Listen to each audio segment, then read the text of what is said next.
Well, it's been good Polk County, I'm like, oh, that's good. So, my God. Well, I'm residing in Tampa right now. Looking at,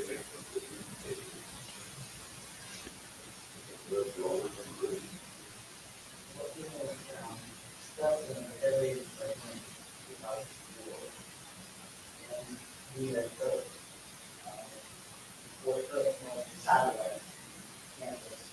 And we have very close to that. Yeah, yeah. Used to be late.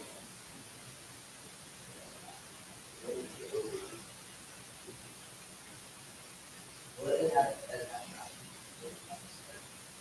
unfortunately. Too many good ones.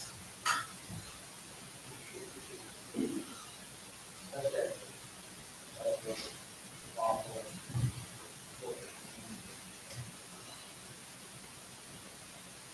I lost my memory.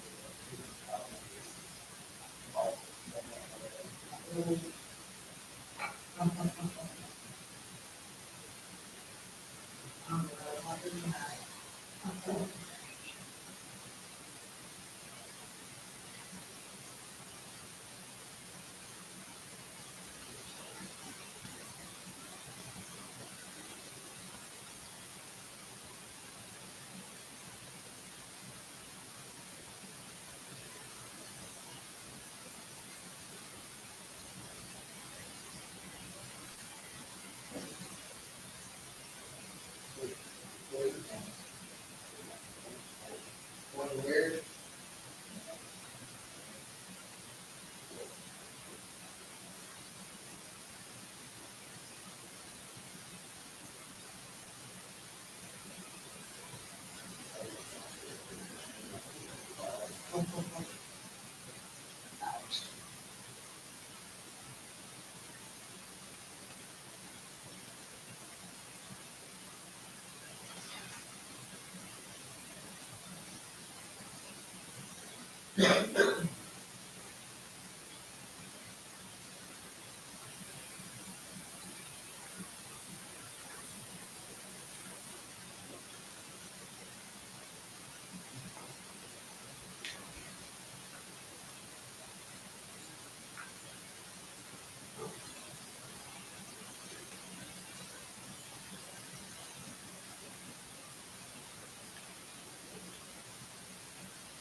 All right.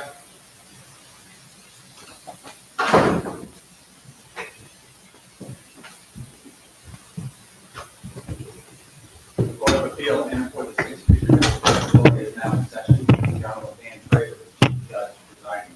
All those with the court draw near to the attention and you will be heard. May God save the United States of America, the state of Florida, and this honorable court.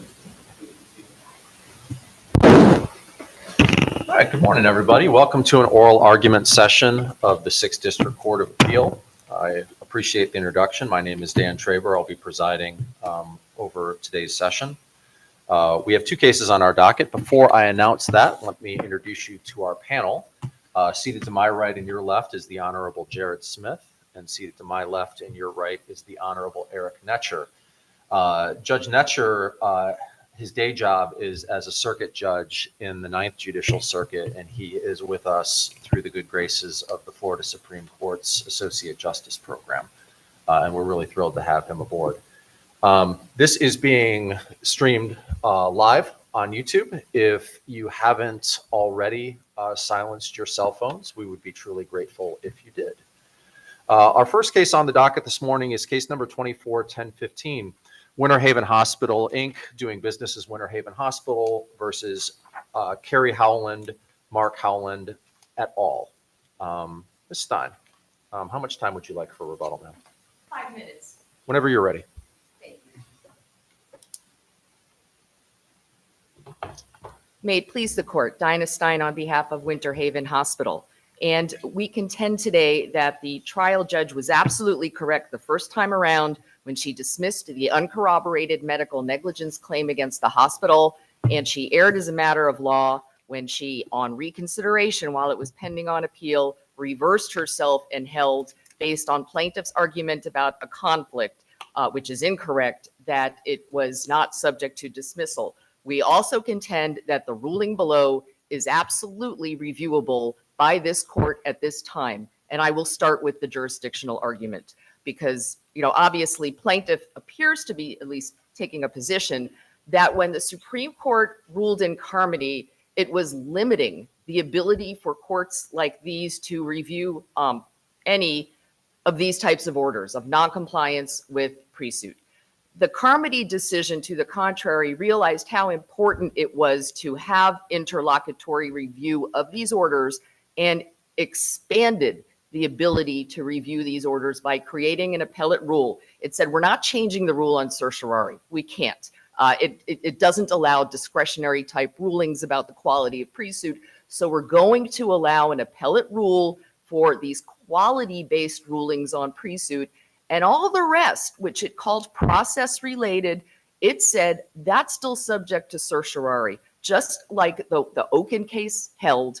And just like the courts have held, such as in the First District, the one that certified conflict in Carmody, in Pusha, Can we start with 9.130? And there's two components for me that I want to ask you about. First, it has to deny a motion to dismiss on the basis of qualifications of a corroborating expert witness.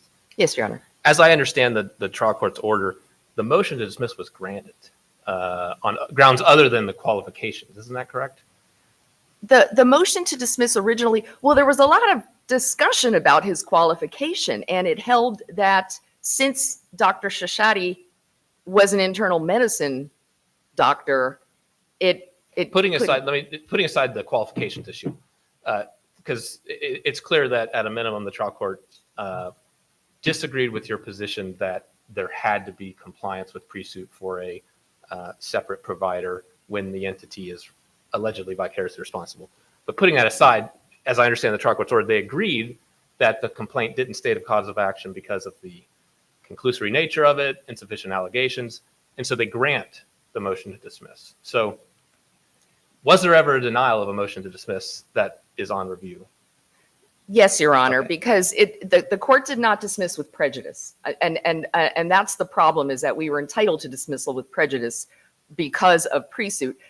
The other thing, and I appreciate Your Honor's your question, it's important. This is an issue of whether the hospital is entitled to interlocutory review of a non-corroboration.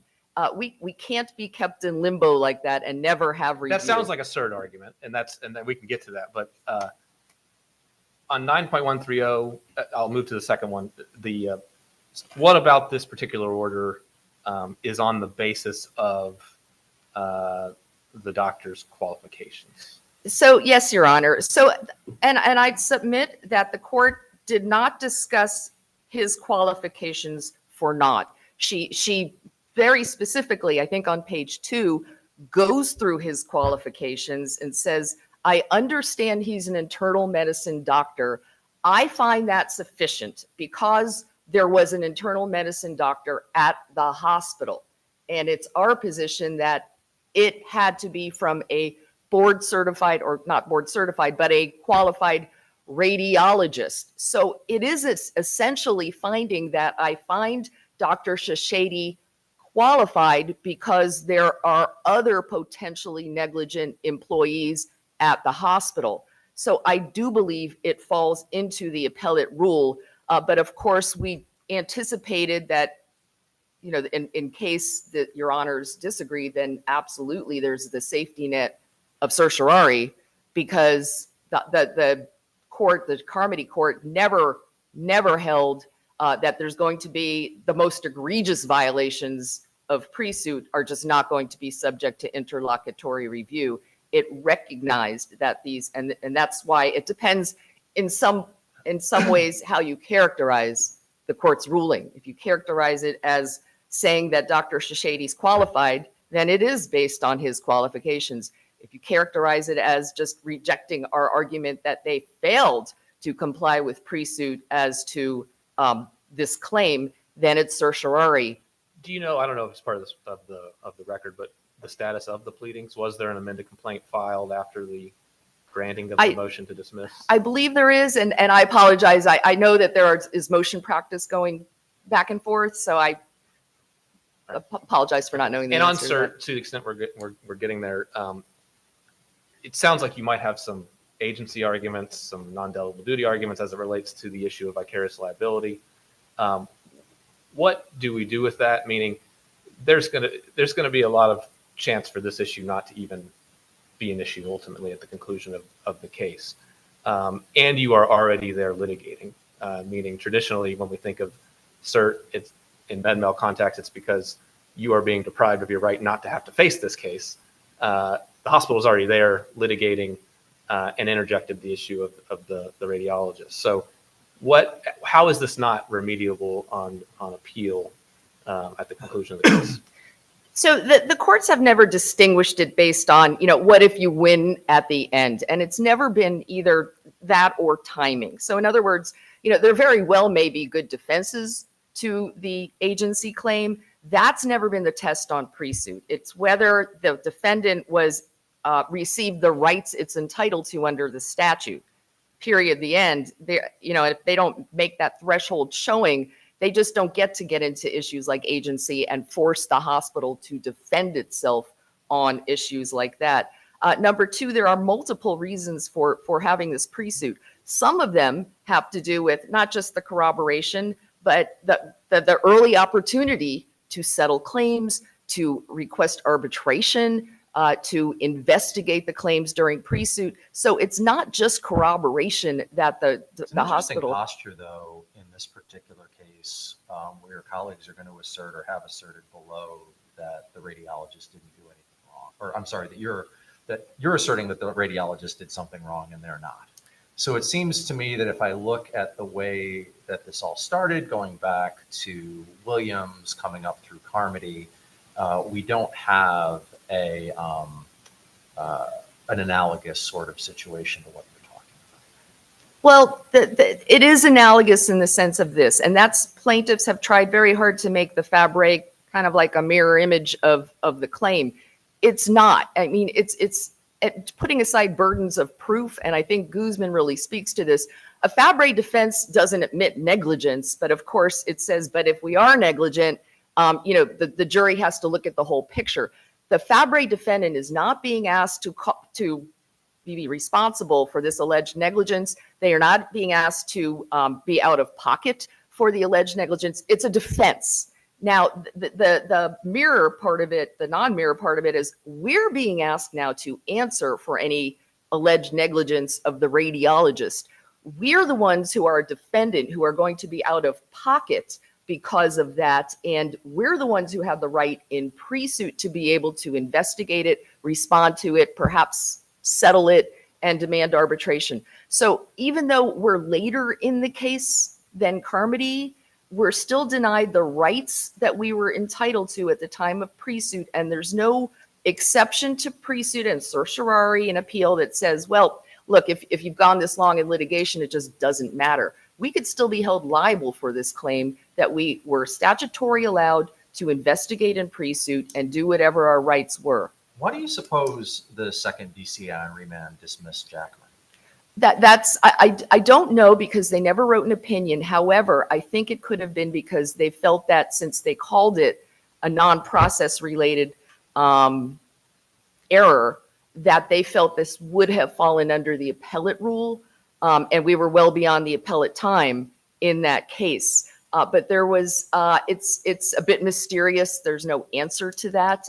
Is one possible reason that in that case, just like in your case, you know, and this is kind of to my colleague's point, that the case is going to trial. You know, this isn't and if the jury returns a $0 verdict against your client, then you're happy, you don't care. And there's certainly no appeal that comes out of that from you. If we look at cert on an irreparable harm kind of on that fundamental level, as opposed to how I think you have to try to cabinet, which is issue specific, could you address that particular concern? Well, let's first go to Jackman, and I think we know very clearly that that was not a concern of it, because it made it clear in its opinion when it said it didn't even get to the qualification level except for one part of the opinion. It said, you haven't even corroborated this, you're out. We grant certiorari. It had absolutely no problem other than the conflict. That was before Carmody, though. Are you talking about the original opinion? The original opinion, which recognized the conflict. It certified conflict, but it said otherwise we find the irreparable harm. And irreparable harm was not the issue with the conflict. It was whether there could be a departure from the essential requirements of law for these discretionary type rulings. So the irreparable harm element was never an issue with the second district. And you could look at the opinion and see that they were. Well, I mean, they dismissed it when it came back after Comfy. That's why I was. Right. No, it was. I'm very confident answering that by saying it would have been based on whether it was just reviewable on the essential requirements of law based on the Carmody conflict, because that's the only reason they just Wouldn't the you order. deny if you got to the merits as opposed to dismiss, though? If you got to essential requirements, That's that's true. Except that's where I'm asking you to dismiss, because when you talk about dismissal in remand in the wake of the Carmody decision from the Florida Supreme Court, it seemed like the second DCA was saying that we don't have jurisdiction over this cert petition. I don't disagree with Your Honor as far as how they worded it. Yeah. I will. But you think they misworded it in terms of that they had to have gotten to the essential requirements of the law? Yes. Okay. Yes, and maybe there was another reason for using the word dismissal, but it just wasn't at issue in this cert petition as shown by the opinion. On the essential requirements of law, and I guess we'll let you get to the merits at some point, but on the essential requirements of law, the Florida Supreme Court has this miscarriage of justice language. It's so what degree, we don't really have any appellate opinions. You did file your notice of supplemental authority from the third DCA on this issue about separate specialties for entity defendants like hospitals. But how clear does it have to be, and to determine that it was a violation of the essential requirements of law that results in a miscarriage of justice? Yes, Your Honor. And I think maybe the easy answer to Your Honor's question is we have the statute. We have 766.203 subsection 2, which talks in terms of claims, not, does this support an action for medical malpractice, but claims, which then references, it goes back to 766.102 subsection 5, the qualifications. So, I mean, we could start right there from the basics, is that the statute now in its present form, by incorporating the revised 766.102, does require corroboration, period, the end, I would submit. Having said that, we now have the fourth district which has talked in terms of, and this is the Rafferty case, is something in the affidavit corroborating the claim, which obviously it's finding that Davis, its prior decision, is no longer good law. It had to have. We have the Mann decision from the Second District, which was not quashed by the Supreme Court, and of course the Jackman decision, which you can look at as reference. But I think we do have a clear violation of the law, which says claims have to be corroborated. So that's probably the easy answer for both appellate review and certiorari. But as far as the merits, and I think that's the heart of it, is that the court originally was very comfortable, or at least did it based on Jackman and the other authorities, dismissing the claim. It was plaintiffs that then came back with this concept from a journal, a plaintiff's journal, that that there's this law that says, and if you think about this is really what plaintiffs are saying. They can get a nurse to corroborate nursing claims against the hospital in pre-suit. And once it gets into litigation, as long as that nurse corroborated something, they can now bring claims for neurological negligence, anesthesia, surgery, administrative. They could bring negligent credentialing claims. That's the real fundamental problem with plaintiffs' argument, is that was never what 203 and 105, and I'm abbreviating 766, were intended to do. There is a reason why the qualification statute has been made very restrictive over the years. And so to suggest that there's exception to pre-suit for institutional defendants, I think is highly problematic. And it throws a wrench into all of these pre-suits where now we have, plaintiffs can just come back. And again, they're doing this to try to get an advantage. I understand these are all excellent lawyers involved, but they're not allowed to do it. And they can't say now, we have to be responsible for a radiologist that they didn't feel we had to investigate in pre-suit, who, by the way, we had no ability to talk to during pre-suit. Yes, you're Your into Honor. your rebuttal time. Do you want to save the rest, or do you want to? Thank you, Your Honor. I would like to save the rest for rebuttal. Thank Okay. you.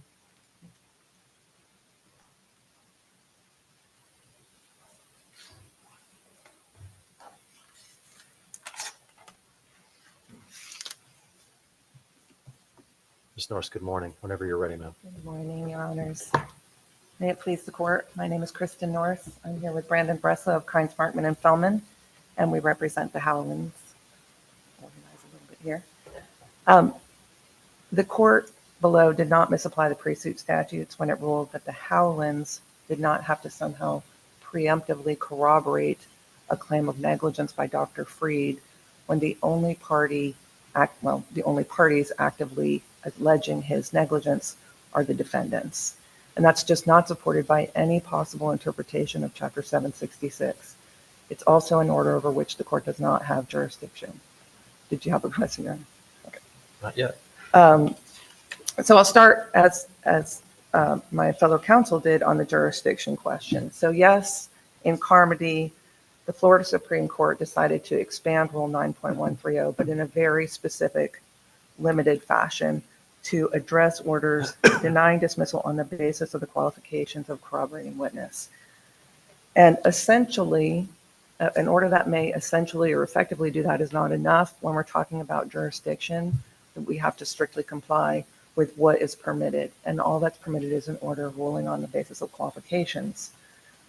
If you look at the court's actual ruling, it's in appendix page 10. It goes through the case law in Davis, Columbia, Jackman, and it rules that the Howlands can amend their complaint without having corroborated every possible theory of negligence. So I disagree that there's any fulsome discussion of qualifications. That's not what the basis of the ruling was. And you need look no further than the briefing in which the hospital argues that the ruling was that a plaintiff suing a hospital need not separately corroborate multiple claims. So that takes us outside of the rule. So now we have certiorari jurisdiction. I don't think Carmody said you get review of all process-related claims, because I think that would be extremely broad. What Carmody said is they distinguished between the kind of case in which you've been deprived entirely of your pre-suit process. You've not had notice, you've not had an opportunity to investigate the claims. And Seems like you'd have to look back at Williams and look at that language about procedure and due process. Could you address that just in comparison to this particular case? Right. So there's no argument that the hospital had the pre-suit procedure that is required. And Carmody talks about checking the boxes. Check the box, corroborating affidavit. Check the box, pre-suit discovery, interrogatories back and forth, open an authority for them to get access to any records they needed, the ability to conduct some pre-suit discovery.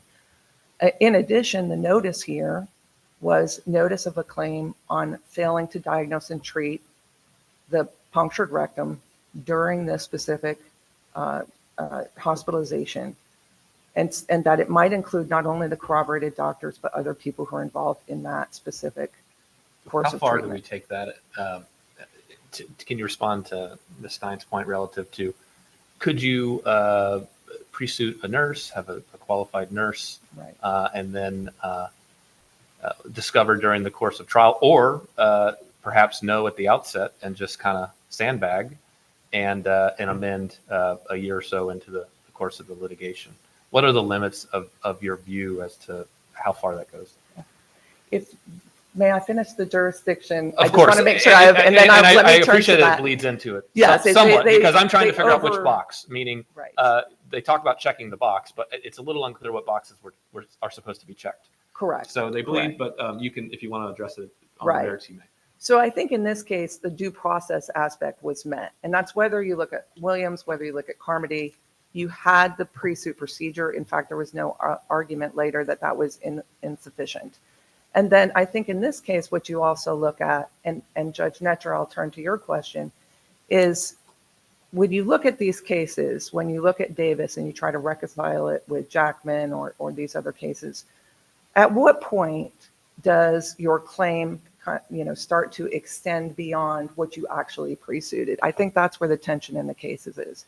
But I don't think that's a concern here, because what was alleged was a failure to diagnose and treat, and what was investigated was a failure to diagnose and treat. It included Dr. Freed's records. Everybody had them. The onus is on both the plaintiff and the defendants to conduct a pre-suit review of all claims and defenses. Let me ask you this. Do you concede that there's no dispute, correct, that Dr. Chachate is not in the same specialty as Dr. Right, Freed? there is no That's dispute. not okay. There is no dispute of that at all. And I take it you would not be here making the same argument if you were seeking to add Dr. Freed as a defendant. Is that fair? I don't know that we would. I don't know the answer to that question, because I do think that the corroboration requirements apply at the beginning of the case, and that this might be something that a plaintiff could do because it's within what the notice and corroboration were of the claim of medical negligence and failing to diagnose. So I think that the plaintiff may actually be able to do this type of amendment under some of the case law that's been cited. But fortunately, we don't have to decide that, because the plaintiff has always taken the position that this is not negligence by Dr. Freed. And so the only person asserting negligence is the defense. I think the judges. I mean, but you've Go ahead. Go ahead, Mr. I mean, you are suing them on a theory that Dr. Freed was negligent. So I appreciate that it was interjected by the defense initially, but that doesn't necessarily mean that you have to then assert that they are also negligent. Well, I understand what you're saying. Correct. If they are responsible, if Dr. Freed is negligent, then hospital, you are responsible. But they are not now the only parties claiming that Dr. Freed was negligent. Is that fair?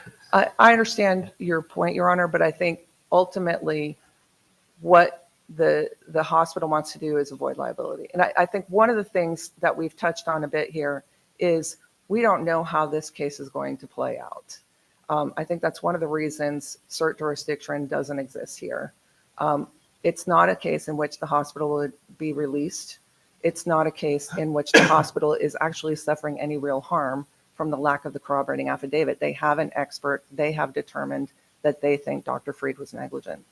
So even taking it out of the Carmody and whether you have to check all the boxes or some of the boxes or how many of the boxes, even if we take it out of there and you look at this case in a vacuum, is there a departure from the essential requirements of law when a judge rules that a plaintiff does not have to corroborate the negligence of a doctor that only the defense claims is responsible? Does a plaintiff have to go through that process preemptively, even though the statute itself says the plaintiff is only supposed to corroborate those persons that it reasonably concludes is negligent. And then here, I think at this point, this is part of an earlier ruling that the Fabre defense was actually allowed at this late date with the understanding that the plaintiffs would be able to plead in avoidance of it. And counsel, that was actually going to be my question. You kind of answered it. When the concept of sandbagging is mentioned, I suppose there is the idea that on its surface, if we look at this case and we say, wow, you've got one affidavit from a nurse, and then later you try to bring up a neurosurgeon and his negligence or her negligence. Where does that? What kind of evils can come from that, and how much do we avoid the entire purpose of the statute and the plain language of the statute, frankly, to allow that? Your situation, I see, is quite different because you actually were not the ones that first brought up Dr. Freed.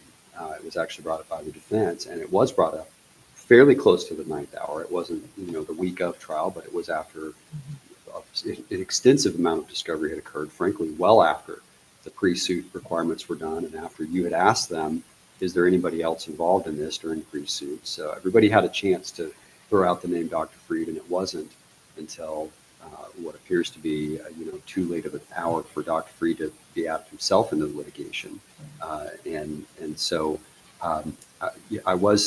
as I looked at this and I saw what the trial court did, because everybody up here has been in that position of being a trial court judge, and we understand, when we have these unique situations that come before us and we try to craft what we think is a fair result based on a very unique situation in the law. I saw what you had argued, where the trial court had apparently not chosen option A to just simply say, no, we're not going to allow the hospital to add Dr. Freed as a Fabre defendant. I'll pick option B, which is I'll allow Fabre, but I'm also going to allow them, the plaintiffs, to add Dr. Freed as well as a claim for vicarious liability, which seemed like a balanced strike to me.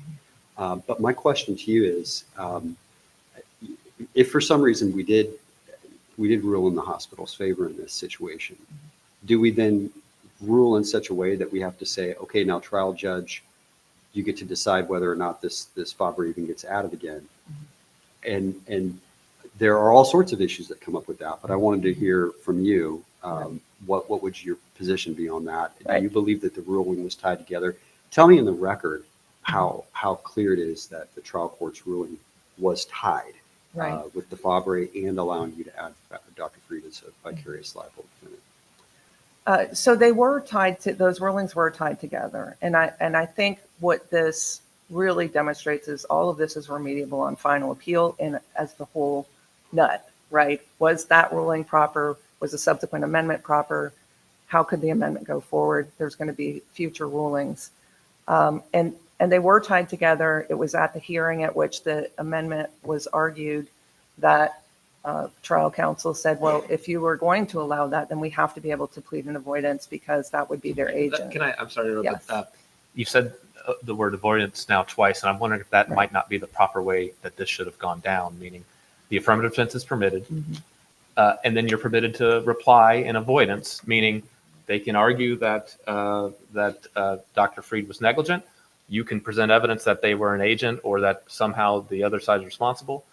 If you are correct, they don't get to offset the judgment amount.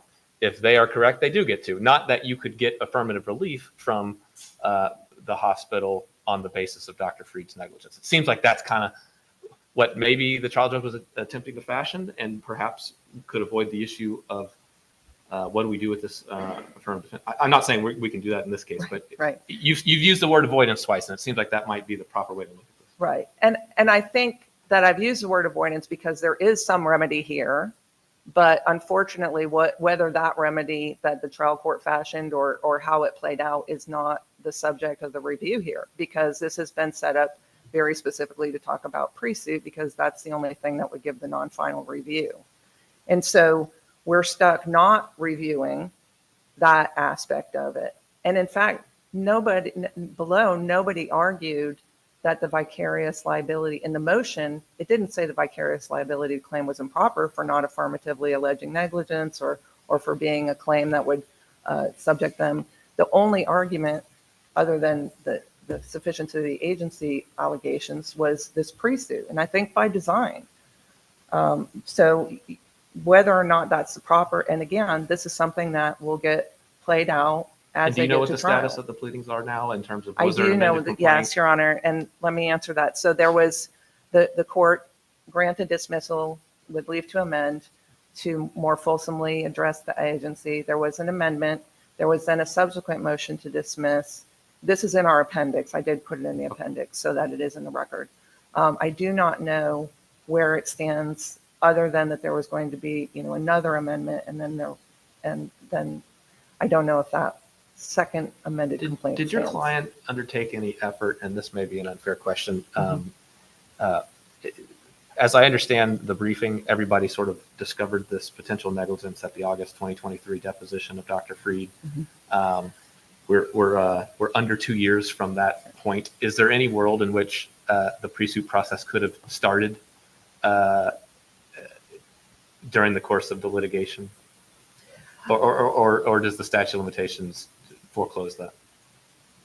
Okay, 2 questions. Yeah. The first being, did this really just get discovered? The plaintiff had Dr. Freed's records. The defense had Dr. Freed's records. The plaintiff provided, did the full pre-suit and provided corroboration only on the 2 doctors because those were the only ones they claimed was negligent. But Dr. Freed's records were definitely part of this pre-suit Yeah, the investigation. issue seemed in the deposition that he said something that wasn't in his records. Right. It's not that he said something that wasn't in his records. It's that they didn't expect him to say that his report showed the concerning symptoms that people were looking for. And that now they think that he should have been more direct in his report, that it didn't fully alert them to what happened or that he didn't call them immediately. So they've developed this new theory about Dr. Freed, but he was part of the pre-suit records. He was part of the pre-suit investigation, and only the hospital has now determined that they think he's negligent, and they're perfectly permitted to go forward with that, but the Howlands don't intend to prove his negligence at trial. I wanted to go back to Judge Smith. You talked a little bit about the evils potentially of having to rule that, well, one corroboration might apply to many things. And I think the case law tries to address some of that by making sure any extension, any additional allegations still kind of relate to what was in the pre-suit, that you had notice of what you were supposed to be looking at, which is here. But there's also the opposite potential of saying that every single thing has to be corroborated when it's impossible at that stage in the litigation, and when the corroboration is only supposed to be about reasonable grounds of negligence. So no court at this point has gone so far as to say you have to have an expert corroboration on each possible person who treated the person. Maybe that's where we're headed, but right now, that's not what the statutes say. And there's also a danger here of saying that the plaintiff has to somehow make sure they corroborate anybody who might be later named as a Fabre defense. But I think those potential evils are best addressed by the legislature. If the legislature feels there's a gap here, that they need to more fully connect the corroboration requirement to every professional who is ever implicated, then the legislature could do that. At a minimum, I take it there must be some pre-suit process. What if there's an individual that's at the hospital visiting someone and slips and falls at the hospital, and then is treated, sues for the premises case, and then says, well, wait a minute, I think there was also medical negligence. Now, Stuart Rehertz might take us out of that, Right. but Right. Would that fly? Well, I think the problem with that hypothetical is one might not be medical negligence and one is, and so you would have to pre-suit one, but not the other. But let me take it more closer to the facts of our case. Do I contend that Mrs. Howland, having pre-suited this allegation that there was failure to diagnose and treat her punctured rectum, can 6 months into the litigation add a claim that on discharge, nurse so-and-so gave her medicine that caused some entirely different injury? No, I think the case law does try to address that. you have to make sure that there was some notice there. Now, whether it gets you cert because you're not dismissing all the claims, I don't think it does, but there's some protection that can be afforded there. But when the claim is in line with exactly what you preceded, exactly what everybody was investigating, then I don't think there's a departure from the essential requirements of law. I don't, even if the amendment was permitted on the behalf of the plaintiff. I also think you can't get a departure from the essential requirements of law when this defense, negligence comes up as a defense. And I think there's perhaps two separate interpretations. Let me ask you something, because I think you said earlier that you do not intend to prove at trial the negligence of Dr. Freed. Is that correct? So what if there is no cert jurisdiction and the case proceeds to trial? They present their and the jury finds that Dr. Freed is liable, let's just say 20%, and the hospital is liable for that 20%. If you are wrong on the merits that we're here on today, wouldn't the result be not a remand? Let's say, and then there's an appeal, it goes up to here, and the appellate court disagrees with your position today that, in fact, you did have to pre-suit as it relates to Dr. Freed. Wouldn't the remand just be reduce the judgment by 20%? I think that's potentially true, and another reason why this is all remediable at the end of the case. If there's an error here, so you wouldn't be here saying we want that 20%. Is that what I'm hearing? I can't imagine, as your hypothetical goes. I don't. If the court ultimately finds error in, permitting this vicarious liability, 90%, you might be wanting to say something different at that point. Right. Well, but I think ultimately it still comes down to, if there's a remedy here, everybody can make those arguments in the final appeal. This litigation is going to go forward against the hospital under any circumstance. And there's certainly no harm posed to the hospital by the lack of a pre-suit corroborating affidavit when, in fact, the hospital is the one going to assert that negligence. I think that I've answered most of the questions, but if there's not any others, we would respectfully request that the court treat this as a petition for certiorari and either dismiss or deny the petition.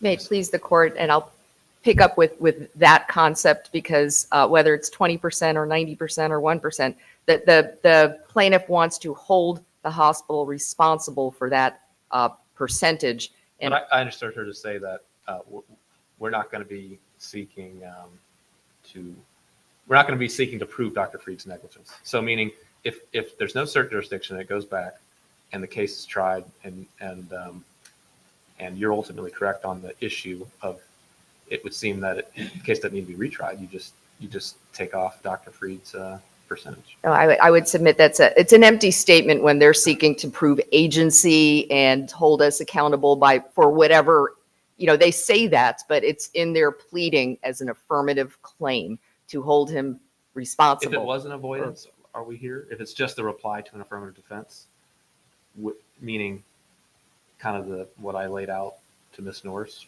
would that be a problem?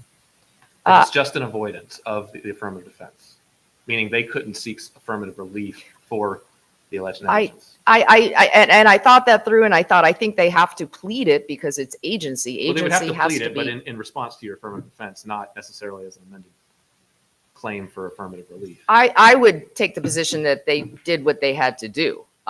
Whether they did it as an avoidance, I'm not sure if we'd be here or not, because I think an avoidance means you just can't bring this affirmative defense. What they pled was that we're holding the hospital liable based on whatever your evidence shows.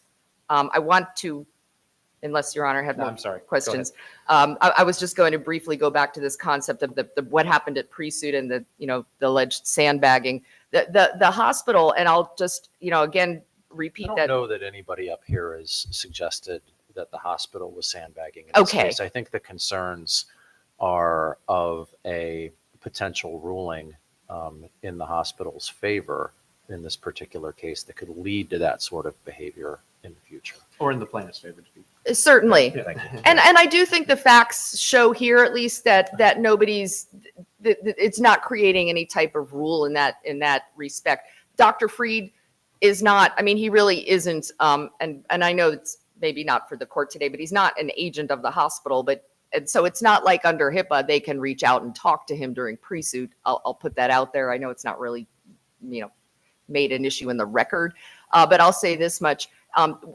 It's not the hospital's obligation to take radiology records during pre-suit and decide whether they need to find out if there's a basis from testimony to support a radiology claim against them. That's the plaintiff's responsibility. So to the extent everyone had the radiology records, who does that fall on? Plaintiff could have done, more investigation of. Counsel, I guess, if we were to find in your favor, doesn't that work a manifest injustice in this case? Because the trial court intended to do a dual step here of allowing you to add the FABRE, but also allowing them to raise the vicarious.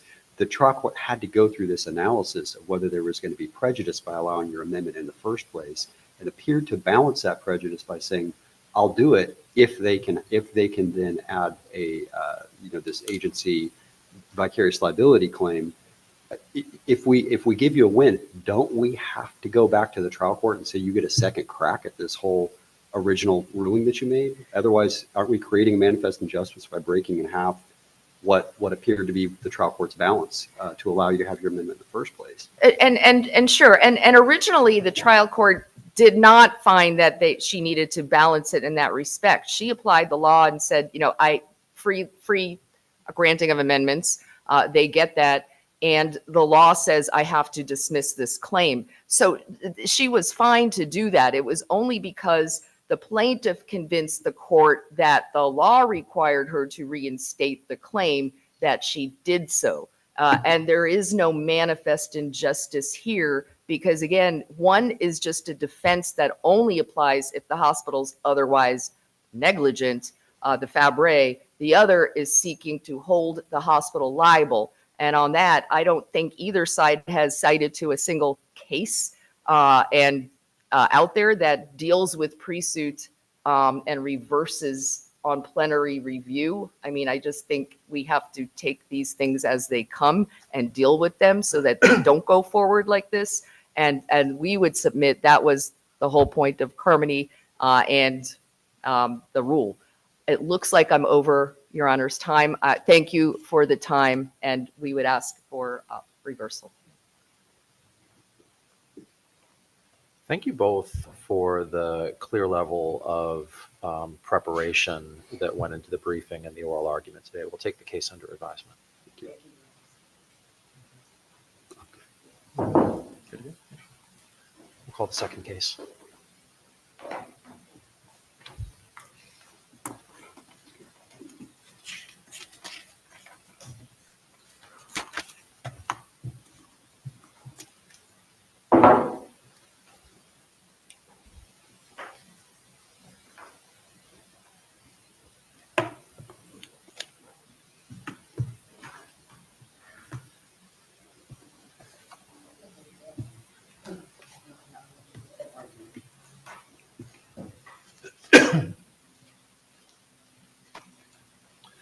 All right, the second case on our docket this morning is case number 23-1050, SFR Services LLC versus the Florida Department of Financial Services on behalf of Avatar Property and Casualty Insurance Company. Counsel for the appellant, how much time would you like for rebuttal? Whenever you're ready, ma'am.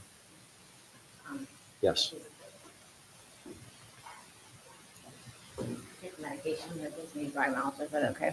Yes. This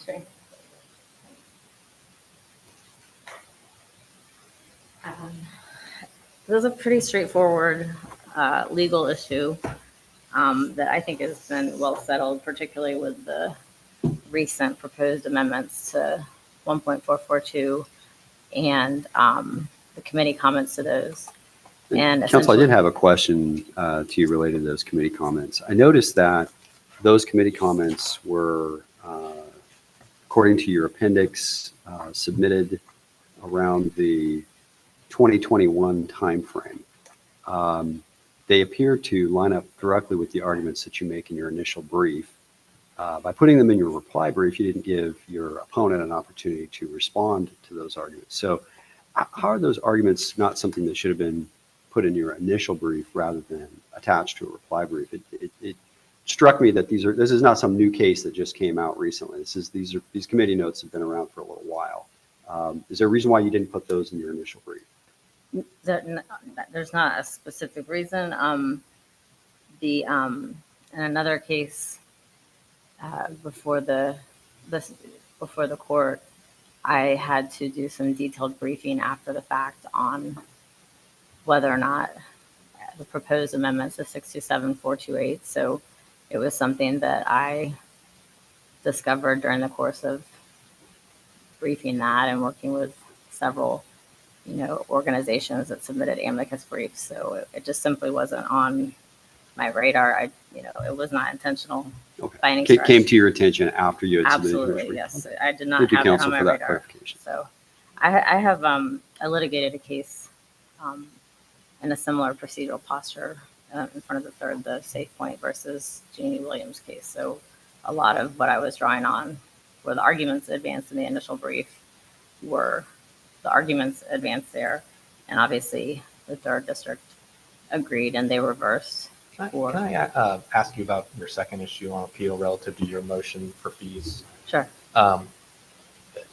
The insurance carrier is insolvent now, correct? sure. Right. Is your ability to recover fees a moot point in light of the fact that if it goes back, I assume you would have to substitute FIGA, and FIGA is going to say, hey, we can't be responsible for fees. So, My friend Feiga is here. but that's what. Is there anything that the trial court can do if you're correct on your second point? I'm not sure it's possible. Obviously, FIGA has made the decision to come in and continue to contest. Well, I understood that it's the department that's here seeking Correct, to, you're right. I'm sorry. seeking to The recover the receiver, judgment as opposed to, because there was no substitution of FIGA below, correct? Not until the appeal had already been. Well, so the procedural posture was the final judgment was entered after the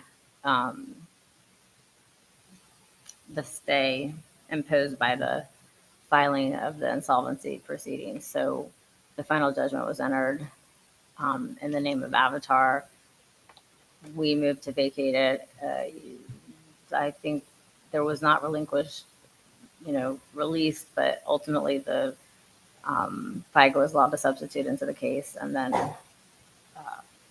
so. Was your motion ever ruled on, your motion for fees?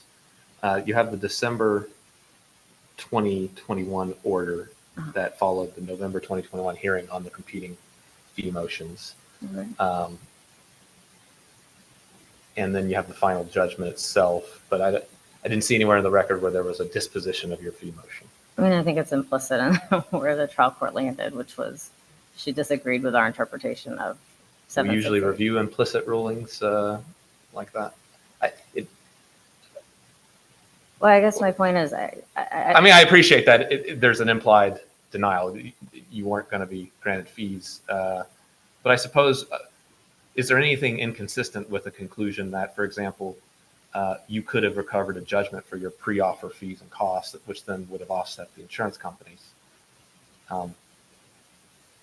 say that again? Couldn't you have recovered a judgment for your fees pre-offer under 627 from the insurance company? I appreciate we're talking about pre-insolvency, and none of this may matter at this point, but At the time of trial or at the time the offer was served?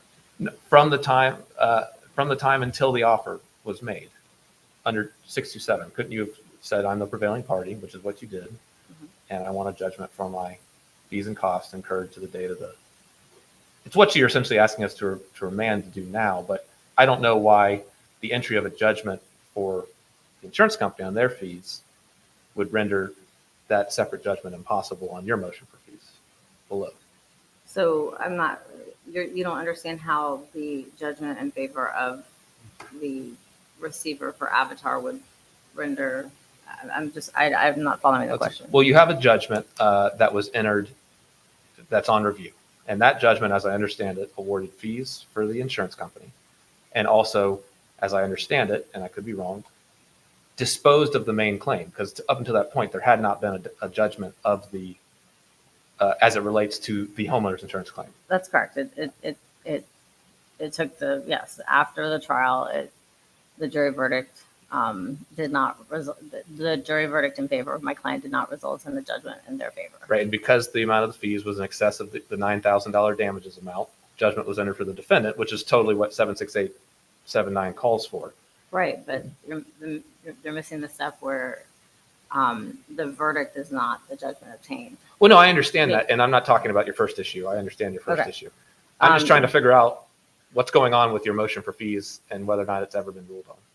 Well, I would suggest that they did rule on it because, we advanced the proposition that, we should have fees, but, if this were to be reversed, and the correct law, with instructions to apply the correct law as to the judgment obtained, then there would be a judgment entered in favor of the insured, and then, then another motion for entitlement could be filed. I mean, that happens routinely when there's something, reversed. And I think you gave this answer to Judge Netcher, but I just want to make sure that I understand it correctly.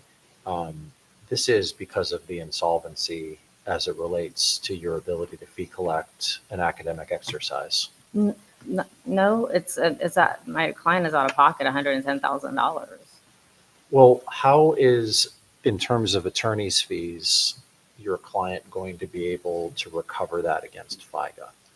I am not necessarily sure that they can. I'm not going, But I mean, you're involved in a lot of these particular issues with insolvent insurers. So I can't imagine that this line of questioning is foreign.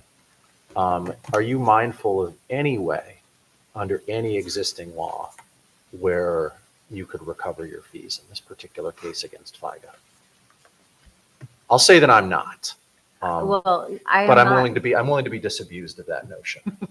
Well, so I understand that under the petty case, that even an order of entitlement prior to a judgment being entered, done, no fees, FIGA comes in. To whether or not this particular proceeding constitutes a continued attempt to deny coverage or avoid coverage on FIGA's part, I think, could possibly be an argument advanced to the trial court, because that's essentially when. How are they trying to do that when it's your appeal, though? Well, but they're defending against it, and they're taking the position that, the jury verdict came back in favor of my client, and they advanced a position to. Let's say we agree to with avoid a you. covered claim. Let's say we agree with you on the first issue, Mhm. and basically reverse for the entry of a new judgment that's consistent with the jury's original verdict. Right. How are you going to expand on that judgment with it being FIGA on the other side now as opposed to Avatar?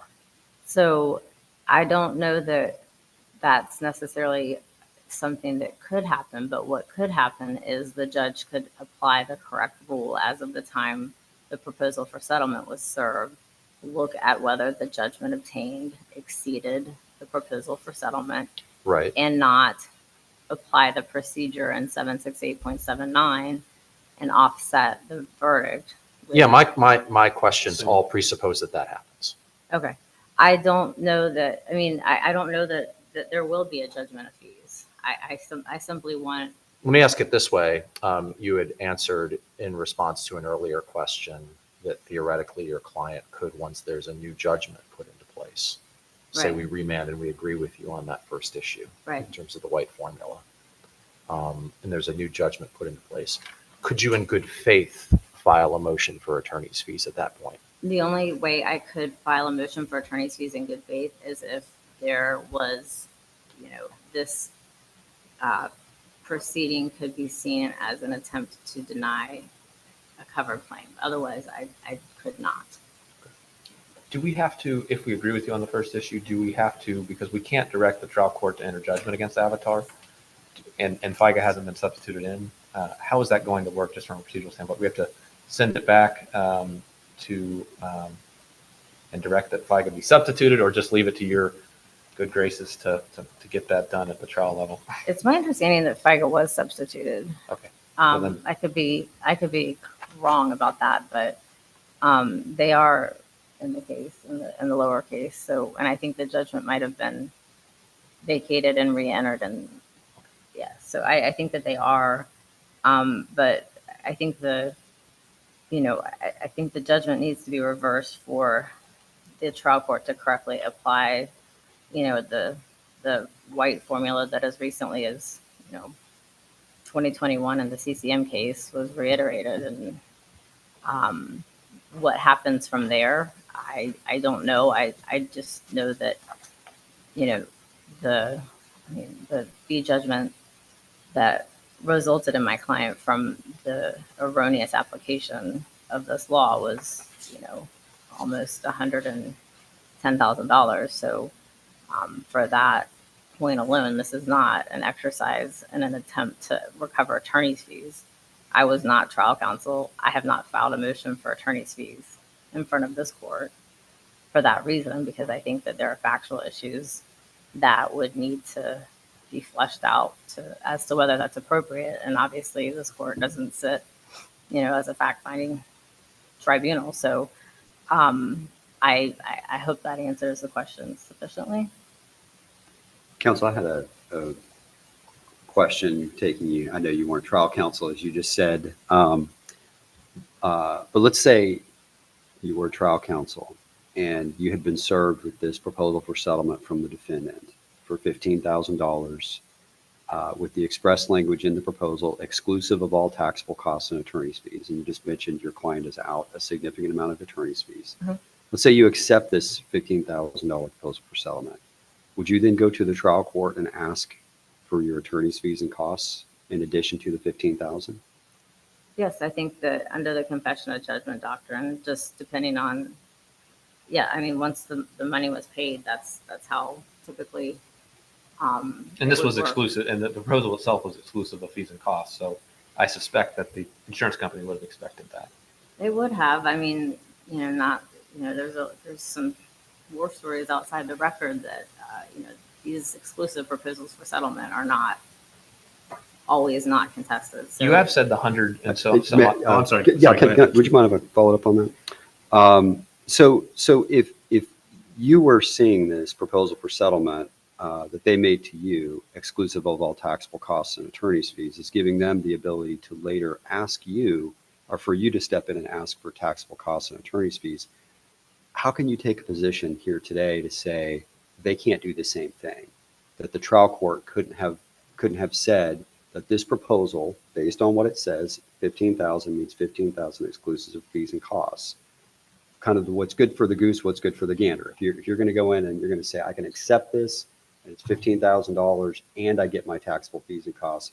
But if it's rejected, the taxable fees and costs are tacked onto this, and we get this amorphous final judgment that can never effectively be beat. How do you respond to that? So just to make sure I understand the question, you're saying that because of the insolvency? Well, your position is no. Forget the insolvency. Okay. That was their question. That was my question. My question is focusing on the language of your proposal for settlement and your request for this court to look at the White case, apply the White formula in your circumstance, even though we all would concede that White did not have your facts. White did not have these specific facts where we have a proposal for settlement that says exclusive of taxable costs and fees. That wasn't White. That wasn't any of the cases that you put before us, save one federal case of a senior judge, which is absolutely not binding. But as for the binding authority that you've put, or even persuasive sister DCA courts that you've put before us, Oh, that's right. this isn't here.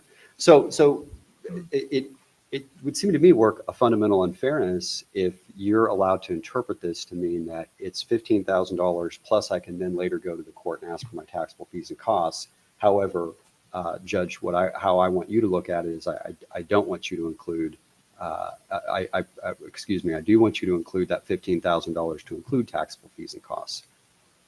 That's what you're asking us to say. 15,000 includes everything. It includes the judgment obtained equals taxable fees and costs, correct? No, what I'm saying, and I understand, just to make sure I have presented the court with several cases, the SafePoint versus Williams, on where there was an exclusive proposal for settlement. There's several cases cited in here that have those facts. But I understand that, this court's taken a position that, we're not necessarily bound by the other opinions that are out there. So, but, I'm the correct way for this to be handled is for the day, for the fees and costs and prejudgment interest as of the date of the proposal for settlement, to be calculated, an evidentiary hearing to be held. That's exactly what the third reversed for in the Williams case. And that's the judgment. My point is, counsel, that 15,000 that you're looking at here today and you're telling us that should be under the White formula inclusive of attorney's fees and costs. No, I'm not. Then don't you lose? I mean, isn't that your whole argument, that the 15,000 should include the net Okay, judgment? I misunderstood. Inclusive in the term Yes. used in the procedural rule. Yes. So, the procedural rule the procedural rule has the inclusive and exclusive language, but that's. No, I'm talking about Okay. procedural statute. Let's focus on the statute. Judgment obtained. Okay. Judgment obtained does or does not include fees and costs. So I accepted the 15,000 exclusive. No, at this point, I'm asking you in your position in this appeal. I guess I've moved on from my hypothetical because I don't feel like it's really connecting. So Okay. I'm just going to shift and I'm going to say your position before this court is judgment obtained equals fees and costs, correct? Judgment obtained is the judgment obtained is the verdict plus any attorney's fees and costs and prejudgment interest. Correct. And for purposes of comparing a proposal for settlement to determine whether it triggers fees is to compare what the judgment obtained would have been on the date. And I guess that's my point, counsel. And I appreciate, I feel like we've connected now. Okay. So that's your position. Yes. That's what judgment obtained means, Correct. regardless of the fact that it says exclusive of taxable fees and costs. Right. And yet, if you would have accepted this proposal for settlement, Right. you would have stood in front of the same judge and said, I want my taxable fees and costs in addition to the $15,000. Doesn't that create an inequitable goose versus gander sort of a situation here? You're getting to look at this to exclude fees and costs if you want to accept it, but it includes fees and costs if you reject it. Where does that fall within the bounds of equity and reading both the statute, the case law, and these proposals? Because the trigger for fees and costs hadn't been accepted would have been based on the confession of judgment doctrine. So, the money paid after the lawsuit being filed, that would trigger entitlement to fees. So it's a separate analysis. It's a completely separate, and that's why I started with the fact that the procedural rule, the only exception permitted other than the resolution of the entire claim is you can choose to resolve the attorney's fees or you can. Okay, well, so would you concede to me that when you look at the White versus Steak and Ale case, the whole case teeters on the fact that the court looks at this undefined term of what is net final judgment? What's the net judgment? Right. The court said that's undefined, and therefore we can't find that these prior cases were clearly erroneous, even though you've got two dissenters in the White versus Steak and Ale case that clearly say, look, if you look at the plain language of the statute, final judgment means final judgment. It means the full judgment amount. It means pre-judgment interest, post-judgment interest, everything that's going to be in the judgment. Judgment equals judgment. And the only way that the Supreme Court, the majority, got to an interpretation that is what we're talking about today is because they looked at a term that was technically undefined and therefore ambiguous enough that they could tack into it this idea that we cut off judgment interest and we make this line in the sand that the legislature has not clearly made within the language of the statute. But the Supreme Court conceded that on both the majority and the dissent side. In the statute you're referring to, 768.79. Right. And So so my point is, counsel, if they could do that, Mhm. if they could say, that there's this amorphous, ambiguous term in there that says prejudgment, net final judgment, does not include post-judgment interest, only includes prejudgment interest and costs up to the point of the proposal for settlement. Why couldn't we then take the next step and say, well, you know what? It's the same ambiguous term is there. The court didn't have these specific facts in front of them where they had a proposal for settlement that said exclusive of all taxable fees and costs. So why can't we just take the next step and say, well, hey, we've got this ambiguous term. Let's go ahead and shoehorn this in there as well. We're the 6th DCA. We're not bound by precedent. The Supreme Court isn't maybe clearly telling us one way or the other. Why couldn't we do that? Because 627428 mandates that, and whether it's an actual final judgment or a compassionate judgment, it says that the fees and costs shall be included in the final judgment at subsection 3. So maybe this is a unique fact. This was a consumer protection statute that was in effect for over 100 years, but that's the distinction that I would argue. I mean, it's in the statute, it's plain, it should be in there that it shall. And that, counsel, I know you're over your time, and that's entirely my fault. My colleagues are all looking at me, so. No, not at all. All right, thank you. Thank you.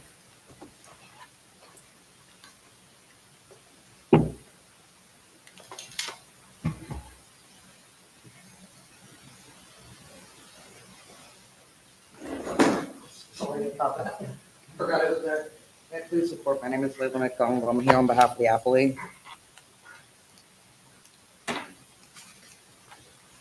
Yes, sir. From what I heard, I believe that the court is trying to get to the bottom line of what a judgment obtained is. And by law, we know it's only the amount that can be done at the time of the service of a proposal for settlement. The jury came back with a $20,000 award to the appellant, and the court reduced. Counsel, since I was on fire with my questioning of the last attorney, I'm going to go ahead and jump right in and ask the question that I would like you to respond to, which is the same I'd asked your previous counsel that was up here. Sure.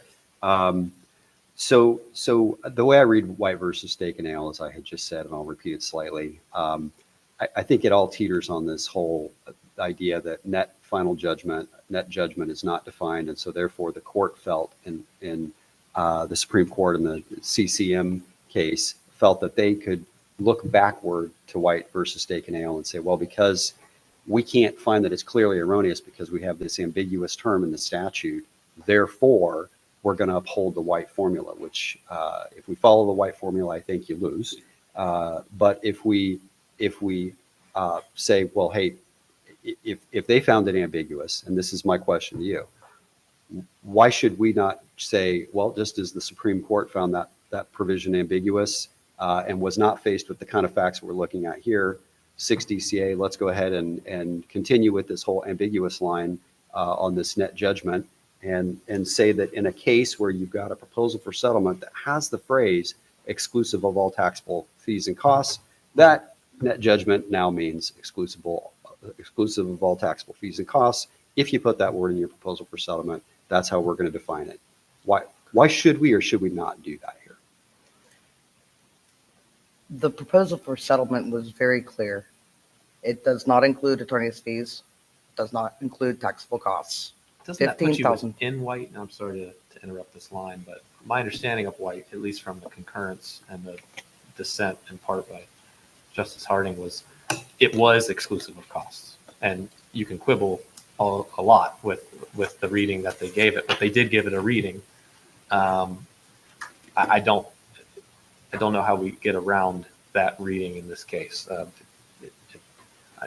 So wasn't White exclusive of costs? It was, Your Honor. In Okay. fact, Justice Harding said, quote, "In order to determine whether the term judgment obtained in section 768.79 includes costs, one must first determine whether the offer of judgment includes costs," and compares it apples to apples, not apples to oranges.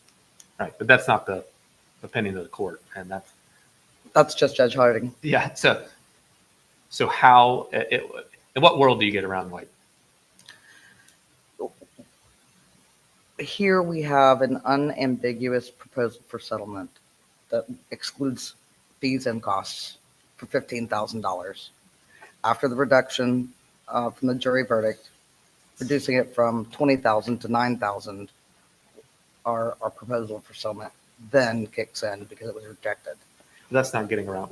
Well, getting around White would mean you somehow, let me ask you this, do you concede that the pre-offer, that the SFR's pre-offer cost and fees exceed the threshold $11,250 amount? Meaning if they were in fact included, then no fees for the carrier? At the time that there was an evidentiary hearing, Your Honor, there was a plaintiff was seeking $23,145 in attorney's fees. At that point in time, there was no statutory basis or a contractual basis for attorney's fees. It seems though When it that was- we don't even need to be talking about fees. I mean, I think my colleague's question is, if White applies, are they over the threshold based just on prejudgment interest and costs? You don't even get to fees. So you take the 9 and then you add the, I don't have the exact, 2,300 or so. thank you. And at that Math point- never being a strong suit up here. That gets you over the threshold, does it not? If the answer to your question, Your Honor, would be yes. It would. If the prejudgment interest were tacked on, then we would. And the reason I ask, and because I did see that from the evidentiary hearing, but I'm not quite sure. There's no transcript from the evidentiary hearing, so I don't really know what everyone thought they were doing at the evidentiary hearing. And so I don't know if you would have been in a position to challenge that. And that's why I'm asking you now, are you challenging in any respect what was presented as and offered at as the pre-offer attorney's fees and costs for the plaintiff? Your Honor, that is beyond my knowledge. Okay. I was not trial counsel. I can only go based on the record that's being presented before this court. Any reason to dispute the veracity of the supporting affidavits on those counts? Only what the trial judge determined. And I just wasn't there. I'm so sorry. That's okay.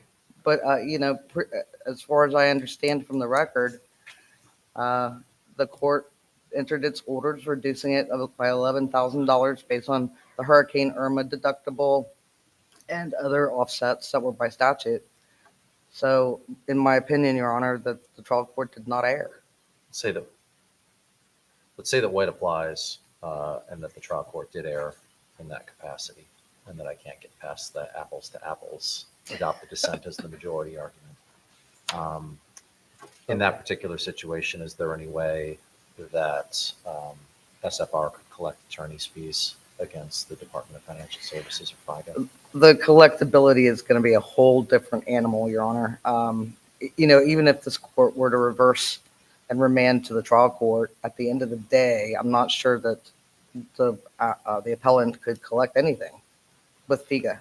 Well, even collect, I mean, the statute, as I understand it, says that 627 does not apply to FICA with the limited exception. Correct. So it's not like, in your view, could there be a judgment against FICA? No, okay. No, Your Honor. So what is your position? Because the brief didn't address the second position. Do you have a position on the second issue raised, meaning what we should do about the SFR's original fee request? Let's assuming White applies, the judgment in favor of the insurance company has to be reversed. What then, as it relates to the SFR's motion?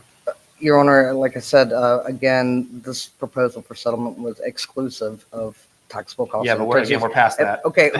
I'm just making sure. For this question, For this particular question, Your Honor, if they were determined prevailing party, the $20,000 after the offset of 11,000 to 9,000 on the judgment obtained.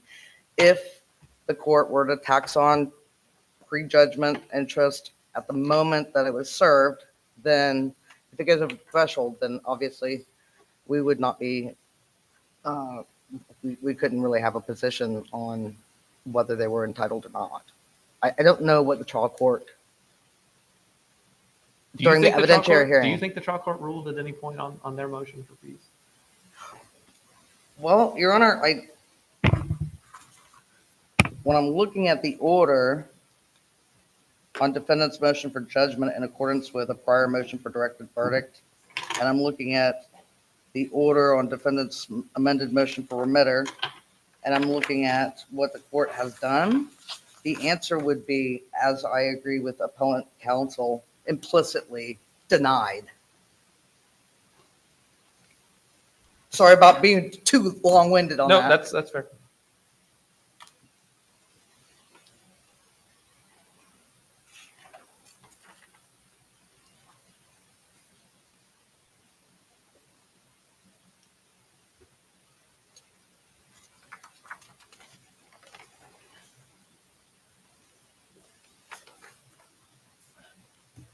To address the court, Your Honor, Smith, you had made a comment about the goose be gander. And I agree with you, Your Honor, on that. It shows an unfair balance and not inequity at all. And I agree with you. I guess my struggle, if we were to go a route such as that, were we to take this ambiguous term and all of a sudden factor into it a new test and strategy coming out of the 6 DCA, does it really properly come out of the 6 DCA? Or is it the Florida Supreme Court that if they previously had looked at this ambiguous term, previously upheld the White formula, if they were to be presented with a situation like yours, which could have, frankly, some confusing, at the very least, results, as I tried to point out with my questions to counsel for SFR, where you're including taxable fees and costs if it's accepted, but then, excluding the taxable fees and costs if accepted, and saying you get it in addition to, and yet if it's rejected, then the trial court's expected to just look at the whole number altogether, included within the 15,000, which seems a little confusing, frankly. But is that something better set by the Florida Supreme Court and letting them make that sort of decision? And are we, as the DCA, should we be considered bound by the express language of the White versus Steak and Ale and the CCM cases? That's my struggle. I'll be frank with you. Your Honors, I don't want you guys to get reversed from the Florida Supreme Court. That's a fair enough. I want this court to have all the facts and information that's necessary and to do what it needs to do to, uphold stare decisis, uphold the rule of law. This is an unusual case. I couldn't find anything on all fours. Well, when was CCM decided? What year? CCM was 2022. So it's not eons ago, right? That's true, but this case was actually, the final judgment was obtained in 2021. So it postdates with the trial court. The quotation from CCM is because this court's precedent is not clearly erroneous, which is when the Supreme Court is the test that the Supreme Court is implemented to decide when it's going to recede from its prior opinions. We declined to recede from the White formula. Like, how are you not done? Like, I understand that you could make an argument theoretically that we were wrong in this particular case, which would be your right if you wanted to appeal it up and had the ability to do so. But how does White in combination with CCM not doom you on the first issue? You've already told Judge Netcher that both cases involved PFSs that were exclusive of fees and costs. I just don't understand your first argument. Okay, thank you, Your Honor, for the opportunity to clarify. We're dealing with going back in time before that decision was rendered. So we're looking at the 2021 when that judgment was obtained. That's the year, that's the date. So the trial court wasn't aware of something that happens after the fact. You still have White approximately 20 years. That's earlier. true. White, Yeah. White plays, And you to don't, an ex- I certain know, I extent. haven't understood you to make, and you could be on some fairly solid ground in my, for what it's worth from my perspective, that White was wrong. Obviously, we can't do anything about that, but to the extent you wanted to preserve it, you could have made that clear, which I think might have been what Judge Traver was indicating. But you're not here seeking to preserve any issues for the Florida Supreme Court, correct? I I am bound to not make any disparaging comments about the judiciary. And the Florida Supreme Court is the Florida Supreme Court. If the court decides that it wants to recede from its decision in White, then it will, at one point or another. But what I'm asking is, they're not going to do it unless somebody raises it, and you haven't raised that argument here. Obviously, appreciating that we couldn't do anything about it, but you haven't even made that. As I understand your position, it's this apples to apples thing, which I understand and completely from a fairness perspective, but it just seems that the ships might have sailed on that. Again, we're looking at what the jury decided, what the trial court did pursuant to statute, which was proper. The fact that it's exclusive of attorney's fees and taxable costs is clear. If we go with White and its ambiguity argument, then I think that's where we have that disconnect. And I agree with the honors. I mean, if I had to preserve that on appeal, well, that should have been done at the lower tribunal. That's I can only go based on the record.